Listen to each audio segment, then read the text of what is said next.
This illustration deals with reconditioned equipment, recondition of equipment, if it's the correct title head. And it's in accordance with NEC 408.A and B. And the purpose of the change really was to provide a new section.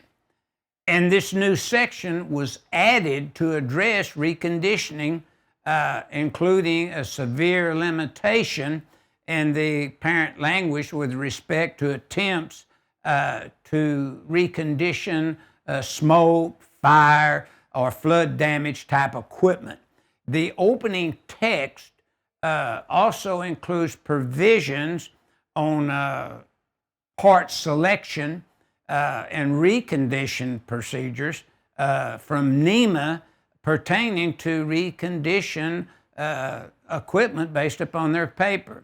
The requirements in the parent language are intended to apply to the agent performing the listing or field labeling. These provisions are actual requirements that apply to the agency performing the listing or field labeling, like UL, ETL, Factory Mutual, UL, whoever, whichever labs, that the city's allowed to do this, is usually what takes place here. And then, OSHA requires a NERDL or allows a NERDL to be put on equipment as a field evaluation.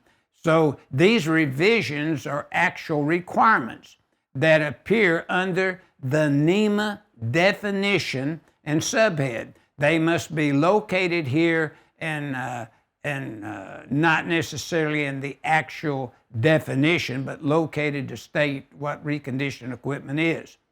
Panel boards are defined as encompassing the bus structure, but not the enclosure, typically a cabinet. A cabinet is defined in Article 100. This is fundamentally different from switchboards and switchgear. Therefore, the requirements are actual requirements that appear under this NEMA heading. So to properly enforce these regulations, the bus work is unlikely to be fit for reconditioning, but replacement is generally an option with field inspection and without additional listing. The exception to this is when the available fault current exceeds 10,000. In such cases, the enclosure should be evaluated in conjunction with a panel bus. So we have to know what the available short circuit current is, calculated in accordance with 110.24, then our equipment be capable of interrupting this available short circuit without damaging and causing severe damage in accordance with 110.10. So switchboards and panel boards can be reconditioned, and typically that work is done in place due to the inherent construction difficulties and expense in removing and reinstalling it. Sometimes it's a lot easier and more economical to replace it. In such cases, the best approach in assuring safety before restoring the service will involve a field evaluation by a testing lab that has experience in doing so. In addition, the wording allows for section-by-section decisions related how to process, and in some cases, an accident may damage a section but not warrant condemning or wanting you to have an entire reconstruction done. And of course, this is outlined in 110.10 of the NEC. So the term recondition equipment will now appear in various locations, in various articles and sections of the NEC. Now, I would like to now review the notes. Note 1. states that panel boards shall not be reconditioned, as outlined in 408.8A as in Apple.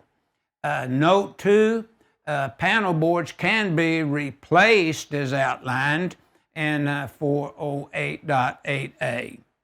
Note 3 says switchboards and panel boards can be reconditioned as outlined in 408.8B as in boy. Note 4, reconditioned switch gear should be listed and field label is outlined in 408.8B.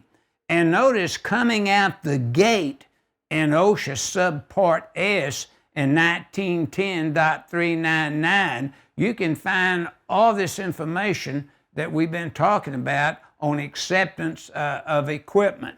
Now, note 5, when panel boards are involved, see the 10,000 amp requirement that's outlined in 408.8A, and see when reconditioned equipment rules kick in accordance with 408.A and B of the National Electrical Code, the 2020 edition.